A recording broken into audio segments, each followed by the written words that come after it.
Hello, welcome back to Pop Culture Redemption. My name's Connor. I'm Jake.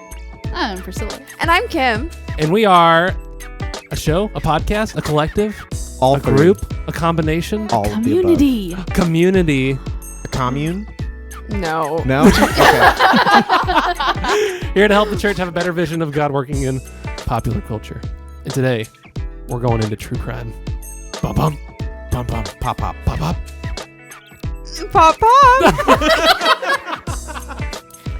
We've been going out this We're for a while. We're talking all things true crime. We're not just like going the like entire just genre shows. as a genre.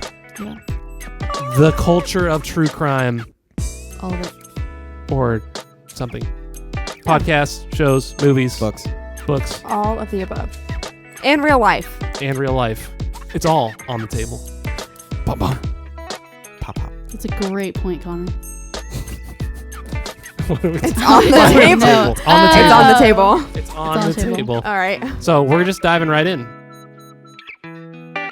Pop, pop. Bears beats Battlestar. Stay on target. You can't handle the truth. Stay on target. It's over 9,000! What, 9,000? With great power comes great responsibility. There's only one God, man. And I'm pretty sure he doesn't dress like that. And Priscilla, you get to rejoice first. I get to rejoice first. That's right. Rejoice True in- crime. Rejoice in We're what throwing it to ways? you. Bum bum. Okay. So what's kind of funny is I don't know that I really ever paid attention to the fact that like I was into this kind of genre. Like I would have always said it's not my thing. I don't really like it, especially the stuff that gets like really detailed and kind of like gory and scary and all the things. And then I married this guy over here, and he just like watches everything. And if the TV's on, I'm eventually watching it too. That is accurate. And I've come to realize that I actually really, really love it. And I rejoice in this because it's so true to real life. If you know me, which all of you at this table do, most of you probably Who are you? listening do. I'm a very literal person, No. very logical. Everything has a system, everything has a reason, everything has to make sense. It doesn't have to, but that's what I struggle with. So I really enjoy the fact that this genre is that. Like there's a reality to the life that's being portrayed. And this is me going off of just TV shows. I've not done anything but the TV shows. The stressors that any of the specialists or any of the people have affect their job. Triggers and traumas from the job or from their personal lives affect the job. And things get personal. Things have consequences, and that has to then follow through. If for me, again, like through an episode, you see the consequences of people's actions, whether good consequences, bad consequences, good actions, bad actions, all the things. I think it just lets me relax a little bit, that it's real. I'm not really having to overthink is this even a thing? What's sad is that it is a thing. But my brain can just be like, oh, this is real life. I have to be careful not to like, okay, now everything I see around me is like somebody trying to kill me. We'll get to that. Yeah. But there's a reality, and it's relatable to a certain aspect that I, again, from You're what just I've catching watched. murderers all the time. Yeah. Like, Good. I don't know. It's just real. It's raw. I enjoy that. I rejoice in, I don't have to think about what's real and what's not in the space. It's just what it is. Yeah. I really rejoice with the specific podcasts that I listen to typically. So if you didn't watch my interview, I am a probation officer. I used to be a corrections officer. So I engage with people often that would maybe fall into the criminal category. We don't typically use that word, but I don't engage with serial killers typically. So that's not something I do. But I have engaged with people who have killed, like other people. It's something that I have to wrestle with and engage with and look at those people in the eyes and recognize that they are still made in the image of God. Ooh, I bet that's hard. Yeah. But I noticed a shift when I entered this field, because before I was just studying it and now I'm engaging in it in reality, and that I don't enjoy media that's not victim focused anymore. To the same extent, I would be driving and listening to certain podcasts and I would be disassociating, and I was like, oh, this is probably traumatic for me. I'm going to need to turn this off. I didn't even realize it because I would be halfway to my destination and I didn't know what was going on because I wasn't listening. So I recognized that when I was listening to podcasts, there's one called Something Was Wrong, and it comes from the perspective of, it's not always crime, but it falls into that true crime. Sometimes it's just like people, well, a lot of the actions are criminal actions, but it's sometimes like relationships where something was wrong, etc. But it's typically from a victim's perspective. So the victim is sharing, and they're not called victims, they're called survivors. And that's really awesome. And so the survivors are sharing what happened to them from their perspective, instead of what I typically see as like glorifying media, which we'll touch on later. But I enjoyed the victim focused media, and I'm glad that that is becoming a bigger part of it. And it's like gaining traction. When we watch, there was a show on Netflix special about, I can't remember her name right now, but she ran away with, I think it was like something Carrie White or something like that. She ran away with one of her jail inmates, and they got married and all this stuff. I think they either got married or they said they were married, and they ended up getting caught. But we got to see the witnesses, because there wasn't necessarily a victim other than like themselves in it, but there were witnesses. And so we got to see the witnesses share what happened from their perspective. And that's enjoyable for me versus just somebody narrating. That's not. So I'm rejoicing that we have that now, because a couple years ago we didn't, and it wasn't that big of a deal to hear from the victim. But for me, it really is. So I really enjoy victim focused media. Yeah. There's a book by Tom Holland, not Spider-Man Tom Holland. Dang it. I'd read that book in a like, wait, what? heartbeat. Historian Tom Holland, called Dominion, and it's thick. And I haven't read it yet, but I heard a podcast about it, so I know everything about it now. Right. I do want to read this book, but his book, he dives into how the Christian faith, he's not a Christian, how the Christian faith has shaped history. And one of the things that he talks about in that book is that our culture, our society, especially in the West, celebrates and is much more able to identify with the victim and uplifts the victim, right? The gives a voice to the weakest, right? And he's like, his claim is that that's directly from Christianity. Like, well, he's like, that's not something that ever appeared in the world before, like Christ. And it is something that is now spreading throughout the whole world, even in cultures where, among people that are not believers, still that is very much a practice. And so, well, because like that's one of the things that Christianity stuck out at the very beginning was the fact that I think specifically that what comes to mind is that they gave voice to women and children, because children at the time, like, you are seen sometimes, but you are never heard, and women only had value when they were married. And so the Christian faith did the exact opposite. They gave value back to the women and children in culture. And it's just always been a thing that it's known for. Yeah. No, so to kind of switch lanes, I don't know why I couldn't find that word. English is hard. I hear you. That's true. So a lot of my experience with true crime comes from TV shows. Go figure. But also, like, y'all ever read in school The Devil in the White City? Oh, it's so good. It's so good. Which is a story of the 1904 Chicago World Fair serial killer, H.H. Holmes, that built a murder hotel. Oof. Yeah, it's weird, but it was so good. I just really enjoy the fact that this media format actually engages my brain. It leaves me wanting to be involved in the process of the stories of, like, I want to figure out who the killer is before the show tells me, or like, it has me looking for details. And I mean, even when you were over the other day and you're like, I bet you it was the sheriff's son. Guess what?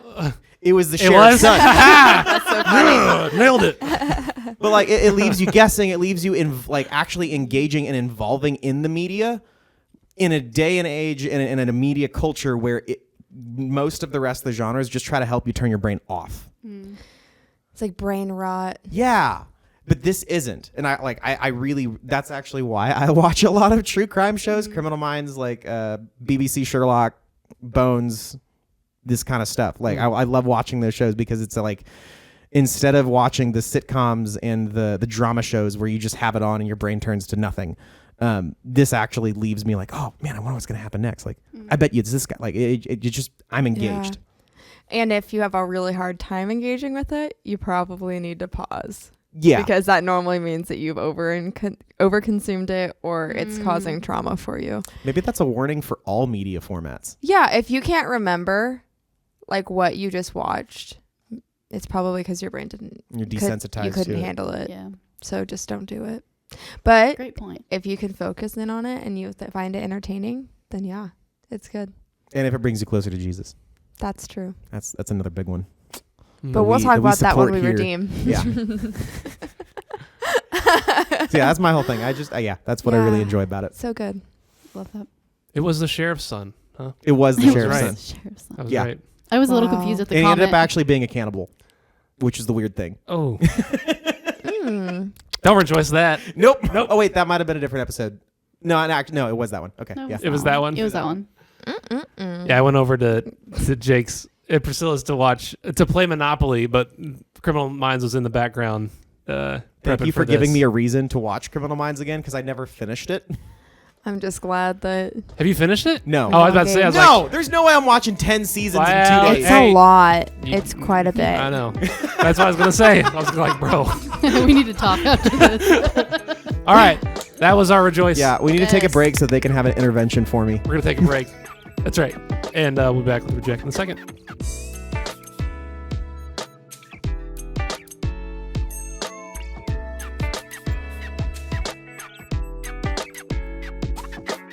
We're back. Time to again. reject. Oh.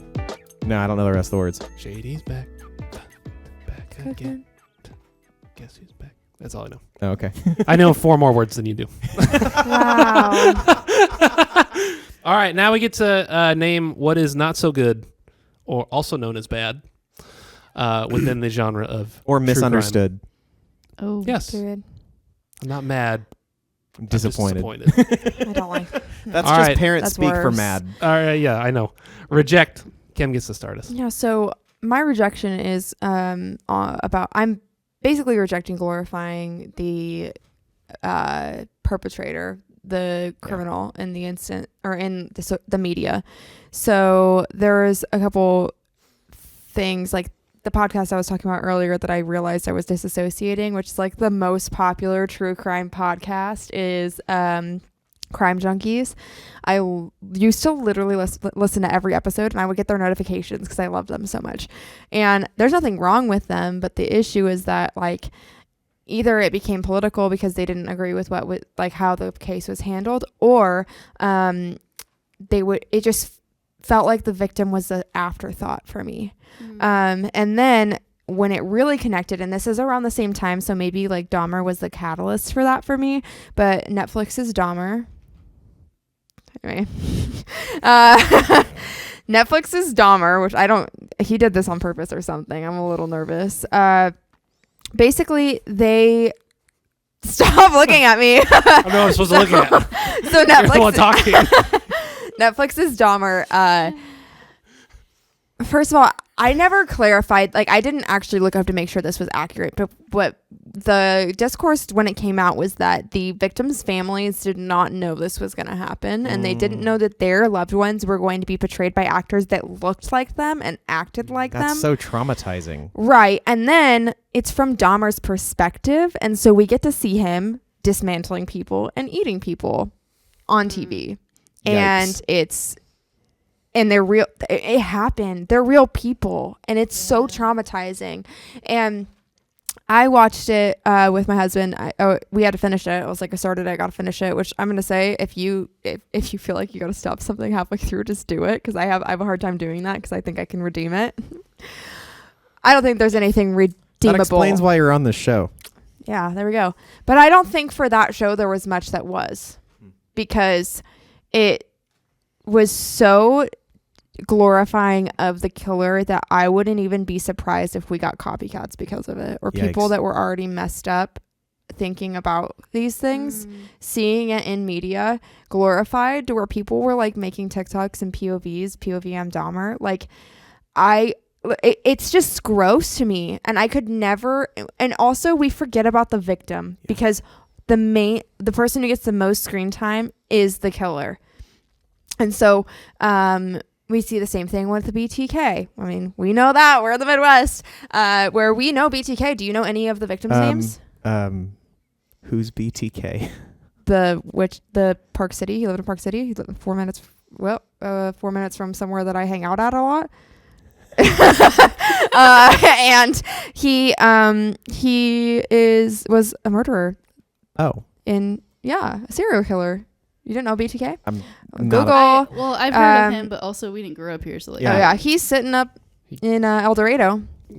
He killed 10 people in the state of Kansas. Does anybody know? From Any of us know 94 to any 91. of the victims' names? And the killer was here. I'm gonna opt You're out gonna of say this no? because I don't even know. But that's the the thing is like he's the most famous killer in the Midwest. In Kansas at least, and we know him, but we don't know any of the victims. He's immortalized because. Do of any his of us know crimes. Dahmer's victims?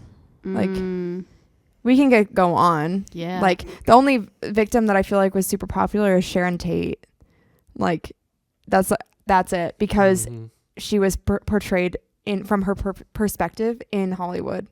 So that's where my rejection is just that I can't sit with that. I spend time with the perpetrator or the defendant every day. That's my job. And I don't get to spend time with the victim of a specific crime. Typically, perpetrators are also victims in other ways. So it's good to recognize that. But that's not an excuse for behavior. Yeah. However, when we pick it up in media and we're not sensitive to the people that were hurt and the people that the witnesses and the people that experienced that hurt, even if they weren't the main victim and they weren't called to the stand or they weren't buried, it's sick to me and it bothers me to my core. It feels like an injustice and feels like we're focusing on the wrong thing. Yeah. So that's my rejection for true crime. That's my main beef with it is that I love true crime. I engage with it as a form of media pretty consistently, but I have a really hard time when it's not either focused on catching the killer or how the experience was for the victim. Yeah. So it's dehumanizing. Yep. Yeah. Yeah. That's fair. Yeah. I think for me, what a part of the focus that I noticed the most that bothered me was the specialists or the people that usually are the ones who figure out the whole crime scene, figure out who did what, who was affected, all the things are usually like super specialists. So we all go to school or people go to school and they have a specialization and they're very good at whatever they learn, whatever they want to be, whatever they're passionate about. That's a thing. But it was very interesting to me to see how these specialists then work to where almost then everybody else interacted with, even within like the emergency responders are then almost like dumb.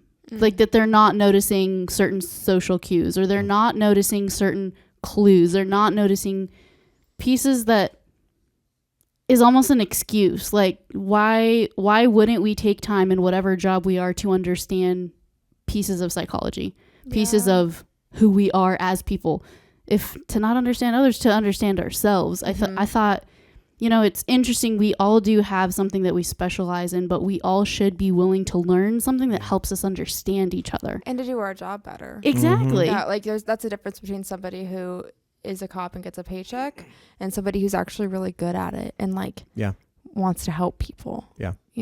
And I think it brought to mind one of Dahmer's victims, like the police, he had a hole in his head and he ran to the police. Like Dahmer had drilled a hole into his skull and he was trying to make him brain dead so that he could be like a zombie. And he runs to the police and they don't investigate and they return him to Dahmer because Dahmer said he's sick and he doesn't know where he is. Oh my gosh.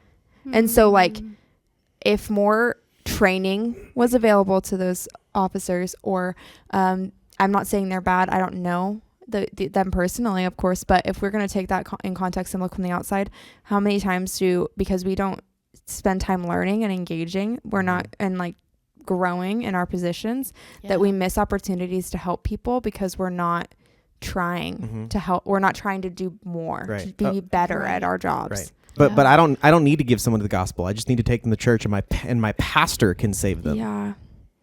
Yeah. Or like when you have that feeling inside that something is wrong, doing something about it instead of the right person will come along and can fix it. Yeah. Or we'll get called back out if something actually bad is happening. Well, it's like the people who turned Jesus away in Luke 9, right? Yeah. So Jesus warned the first one, foxes have dens, birds have nests, but Son of Man has no place to lay his head. And he's like, okay, never mind. I'm gone. The second one's like, let me go and bury my father first, which in context, his father wasn't dead. It was, let me go wait for my dad to die, and then I can come follow you. Yeah. And he said, the correct context is let the spiritually dead bury their own. But you come and follow me. Like, we keep waiting for something else to happen when it's like, dude, if something, and it's Esther too, right? So if something is put in front of us that we feel convicted and called to act on, if we do not, help will come from somewhere else. Yeah. But that's not an excuse to just let it go. Don't, we should all want to be active in our lives and in the lives of the people around us. Yeah, it's true. No, I for sure just, I don't know. I don't love the idea we give to culture that there has to be someone who's smarter than us because they did all these amazing things to get to this specialty. Yeah. And that we can't be involved in the process, that we can't educate ourselves, that we can't get to a place where we also understand, because it's to that same, I know that the pastors specialize in theology, so I'm just going to let them do the focus of preaching and teaching and discipling. Or I'm burning to pray for this person, but I'm just going to ask somebody else to do it for me because it's embarrassing. Yeah. Or because it takes too much work. I have an actual example from one of my jobs. When I was a corrections officer, we were doing human trafficking screening, and this girl, it was just red flag after red flag. And I went to my supervisor. My supervisor was like, no, I don't think so. Or maybe it wasn't my direct supervisor, but it was somebody that had been there longer than me. No, I don't think so. I don't think that those are those flags that you think they are. Well, I ended up deciding I'm going to send over an email to the Endangered and Missing Children's Unit instead of just taking my colleague's word for it.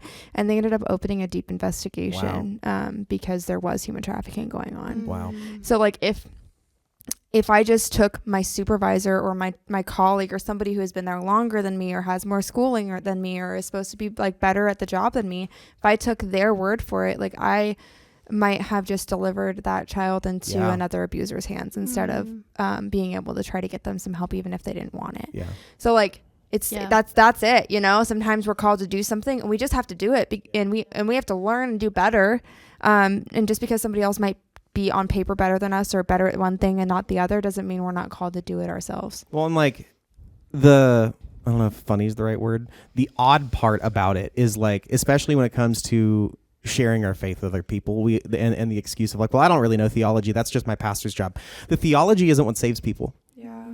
It's the testimony of the people who have met and encountered Jesus Christ. I think of the Tyler Staton's book, Searching for Enough. He talks about he talked about Thomas and how Thomas knew and he heard about the empty grave, but it wasn't enough for him. He still didn't believe it until he had a personal encounter where Jesus came to him personally and said, no, put your hand on my side, see the holes in my hands.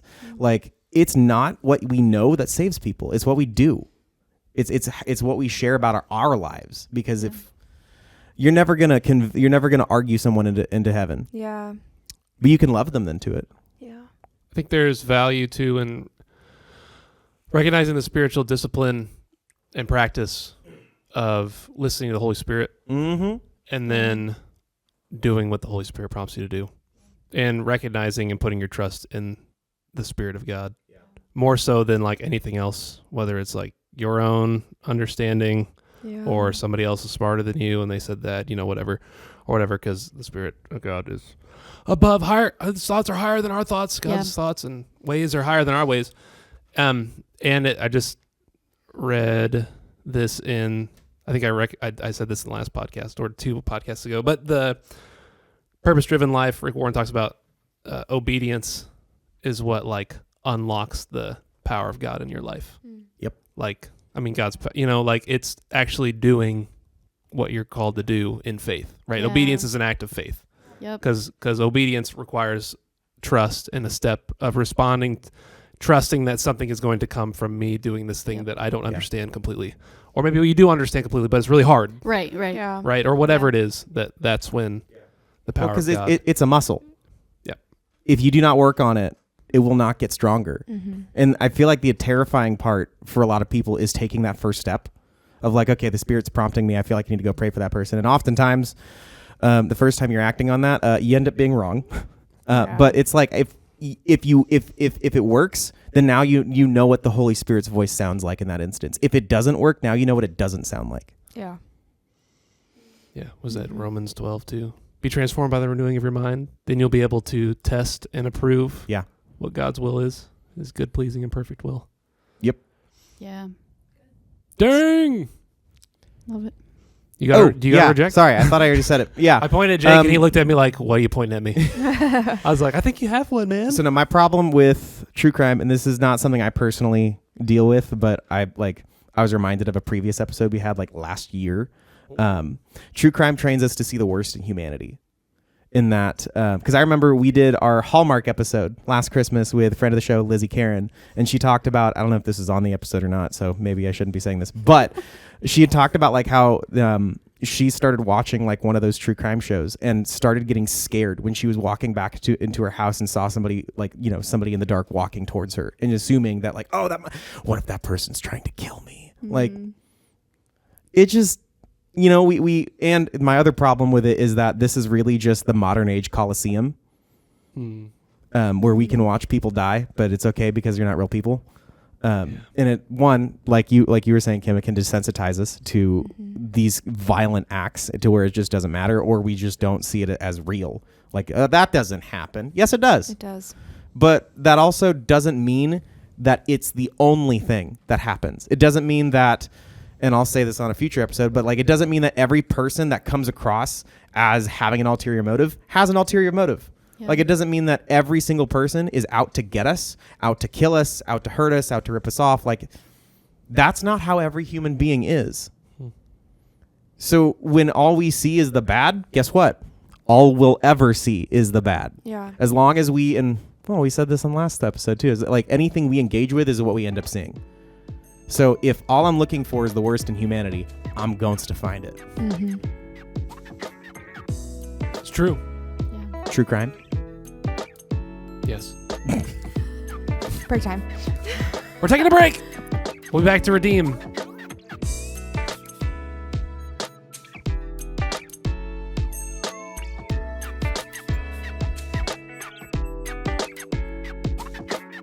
So I'm actually going to redeem Jacob's reject. What? So one thing that I can remember from the Crime Junkie podcast that they say at the end of the podcast is be weird, stay alive. That's something that they say at the end of their podcast. Because there's countless stories of people who were considered weird by like calling someone out, or even like if let's say someone's been following you for a while and you run the rest of your way home, like, yeah, it's going to be weird, but you're safe and you made it home. Because for me, in my job, I supervise 50 plus people, and some of them are on bond for pretty severe felonies, and I don't want to be next. And it can happen, and especially when you're in my field, it can happen. We know the statistics for women. We know that, or at least I don't know if you guys know this, but like women that have longer hair are going to be targeted because they can grab your hair. Women that have children and that are loading up the back of their car and they're loading their child up, like are way more vulnerable. It's important to not live your life in fear. Yeah. But also to recognize that those things happen, and to be safe. And so, however you feel like you can get that freedom to walk, if it's carrying protection with you, if it's going grocery shopping in the daytime, if it's having a security system. Like, we do these things to feel safe because we recognize we're in a broken world and we're not going to always be safe here. Yeah. And just because, I do trust God to protect me, but I'm not going to set myself up for a situation where I'm going to be right. Like, for example, all of our coworkers, we walk out as a group and we park in the same couple of parking spots, and we walk together. No one leaves the courthouse alone because it's not safe. Because what if we sent someone to jail and their girlfriend's upset, or like somebody, we are their target because they're mentally ill. Like, I don't know what's going to happen. Yeah. So for me, like, I'm redeeming the idea that we are seeing the worst in people, because I work with these people and I try to see the best in them and I try to bring out the best in them. That's my job. Like, right. Get you in treatment, get you doing what you need to do, looking great for the judge. You're on probation or you're on bond. We're going to get you tidied up and ready to go so you can get back to being a productive member of society. That's my job. If, some people think my job is just to put people in jail. It's not. It's not. Our jails would be full if that was my job, because I have a lot of hoops to jump through before I even get to that spot, right? So my job is to see the best in those people, but it's okay to know what they're capable of. Recognize their worst, yeah. And what anyone is capable of. Yeah. So my neighborhood's pretty quiet, and if I get home after dark and there's somebody walking in the dark in all black, I'm going to hurry and get into my house. Right. And I'm not going to like freak out and think that something's going to happen to me and they're coming into my house. I'm going to feel protected in my home. But to give a brief example, here on the street we're at right now, when I was in college, I was getting into my house or walking out to my car after worship practice, and there was this guy in a mask, like a full white mask, standing under one of the lights out there in the dark. And I thought it was a college student that I knew, so I waved at him. I thought it was around Halloween. I thought they were messing with me. And then I didn't have my glasses on, and I kind of like blinked, and I noticed that they were like mocking my movements, and then I saw two more. Mm-hmm. So I ran into my house. I don't care if I looked weird. I don't care what was happening. I don't know what was happening, and I never found out. I asked everyone on campus, is somebody like messing with me? Was this like teammates? What was? I don't know. I have no clue who that was.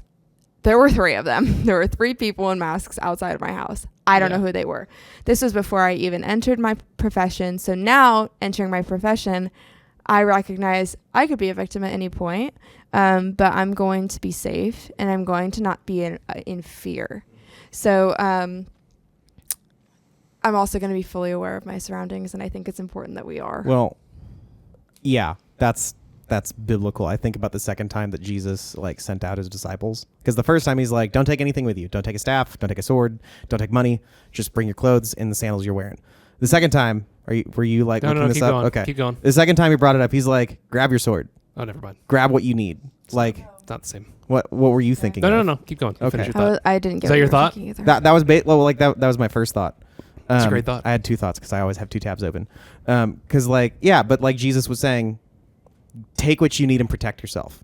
And the second thing I was thinking of is like, if we ignore if we only focus on what people are good at and we just completely ignore everything else, we're not seeing their whole persons. Yeah. We're not, because it's just I think about like all the people who are like, I'm not racist, I don't see color. Like, no, you're just refusing to acknowledge that anyone can be different than you. Yeah. When we do that with like, oh no, everybody's just great and nobody's out to get us and everybody's perfect, we're not acknowledging people's brokenness, and our brokenness is what leads us to knowing we need to be saved. Yeah. Yep. What were you thinking of? I was thinking of Matthew 10. Oh. When he's sending out the disciples. So that's why I thought you were like, when he's sending out his disciples, he said this first, and then he said this. He said, I'm sending you out like sheep among wolves. Therefore be as shrewd as snakes and as innocent as doves. Yeah. Yeah, that's really good. It's a good point. So my redeem, to wrap it up, put a bow on it, is to be weird and just in order to stay safe. So I'm gonna thank you, crime junkies, for that. They really got me. Say something if you see something. Be weird. Stay safe. That's my redeem. Sweet. That's good. I find it fascinating that people want to know the brokenness in people and others. So like, I guess I'm kind of disqualifying my own reject here, but like, cause a lot of the crime shows that I'll watch, the way to catch the killer is to understand the killer. The way to, or like, you know, for some of the other shows, the way to catch the killer is to understand the victims. It's not that like, so Jesus meets us in our brokenness. Just like how the cops can only catch the bad guys by understanding them. Like Jesus understands where we are. It's not like he doesn't know what we're going through. It's not like he doesn't know the struggles of real life. He does. He came in. He lived the human life. So like if we're interacting with a Jesus that we don't think understands us or where we are, then we're not understanding who Jesus really is. Like because this is a good segue off of Kim's point. If we acknowledge our brokenness, we can acknowledge that we need to be saved. Yeah. We can acknowledge that we can't get out of it ourselves, that sometimes we do need the specialist, but the specialist is not another human being. The specialist is the Holy Spirit, is the Spirit of Jesus inside of us that can bring us the healing and joy and peace and forgiveness and restoration. That's good. Like, that's what we need. Yeah. And so, that's the thing I always see in true crime shows. It's like, man, like, I can actually understand. I didn't see the Dahmer show, but like, sick. Probably don't ever want to from what you're explaining. Plus, I don't have Netflix, so oh well. But like, you would kind of understand. Oh, this is how the killer got to this place. Like and there was a cool scene in the Criminal Minds that I started watching to research for this episode. Where like they found this dude was like a hitman for a gang, and he did it because he liked it rather than because he had to. And they caught him, and one of the agents had to like interrogate him, and they got their little bit of information out of him. But the agent's whole point was like, I understand how some people who go through these abusive homes can turn into the killers that they are, can turn into the bad people. And the killer was like, some people, and the guy turned around and said, yeah, others just turn into the people who catch them. Yeah, that's good. Dude, it gave me chills. It's so true, because coming from somebody who's in the profession, a lot of us have been like victims of some different things of some kind, right? And the other thing is, I'm not going to say I'm an expert. However, I do have schooling, and learning doesn't end when you get that certificate or your degree. And so I never stopped learning, and I never stopped learning at work. But one thing that I took an interest to in school and in personal like reading was the Criminal Minds stuff, like profiling. And I read a lot of books about it, thought it was very interesting. And then I took psych classes because of that. But when I used to interview kids, that was my job. And so I would interview kids who had gotten arrested. From 10 to 17 in 364 days. And you get to see that mindset developing because they're in it. Yeah. Because they're in their developmental stage. So how on earth do we have a 10-year-old who's raped someone? How do you sit with that, right? And how do you see them as a person at 10 years old? Like, that's hard. But then you get to see what happened to them, and you can talk them through it and know that they're redeemable regardless. I had a kid, and I spoke about this briefly on my interview. But I'm gonna link the interview in the show notes. Oh, perfect. I had a kid who allegedly killed someone, and it hurt me because I knew him, so it hurt me. Yeah. And actually, now that I think of it, there's more than one that I took home. The piece of that. Yeah. And when that happened multiple times, I had this word from God where Moses was a murderer too. And I wasn't done with him. So regardless of where these people end up, their life isn't over. Yeah.